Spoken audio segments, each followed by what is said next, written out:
Madam Chair, all the answers are, wala yan doon sa opening statement. I will forgo the opportunity to defend the Office of the Vice President 2025 budget proposal by question and answer. And I Madam leave Chair, I it to did the not House ask of a question. I Representatives told to the resource decide the person to tell proposal this as committee the presented. name of the auditor of the children's book. Yan ang nangyayari kapag Honorable, hindi I na didn't ask a question. I asked the resource person to tell the name. Pero baka hindi po na-distinguish ano yung tanong, ano yung hindi.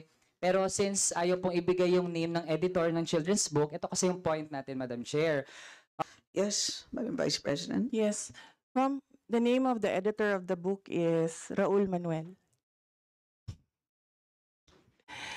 It's a joke, ma'am. You strike it out of the record if you want.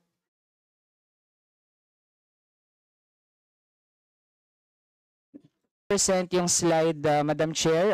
May pinipare po tayo as a sample sa ano yung mga pinapamahagi ng mga pamphlets sa ganitong mga di umano'y Youth Leadership Summit tsaka Information Education Campaign. Ayun, Madam Chair, ang sabi po dyan, kapag nagsuot ka lang ng flag na may nakasulat na Serve the People, di ba, Madam Chair, napakagandang pakinggan, pero para po sa DepEd, Madam Chair, ang mga nagsusuot daw ng ganon, dapat i-report sa DepEd.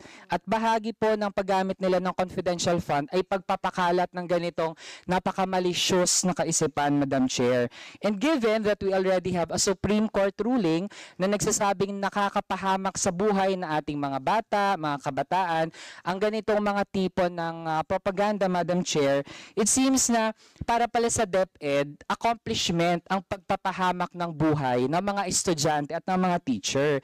In fact, under the now resigned DepEd Secretary, they violated their own order, Madam Chair. They have a department order number 32, series of 2019, ang sabi doon, Madam Chair, ay bawal, and I quote, schools shall not be utilized for military purposes. This includes the conduct of anti-insurgency information activities or such other related uses that may endanger the lives of learners and school personnel.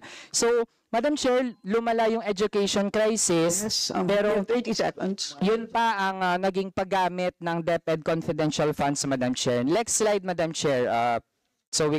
I request that the questions, Madam Chair, be related to the subject of the budget hearing, which is the OVP 2025 budget proposal.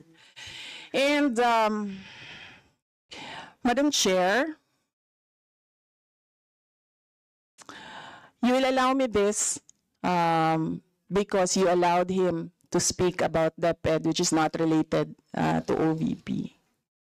According to Kate and Ida, the former secretary of the CPP-NPA's Sub-Regional Committee 5, revealing concerning associations of Representative Raul Manuel with the NPA units in Southern Mindanao, alleging that he visited Madam Chair, point of order. Sitio Bodo, Barangay Daguhoy, Talingot, Davao Norte Vice in 2017.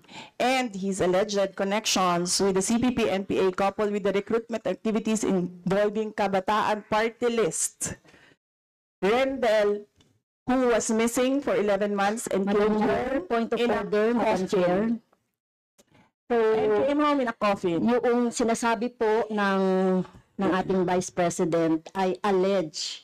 So, ang ibig sabihin niyan, marites or galing yan sa chismis. Okay, so, hindi natin galing po pwede, ito sa Madam NPA. Chair, ang Office of the Vice President. Let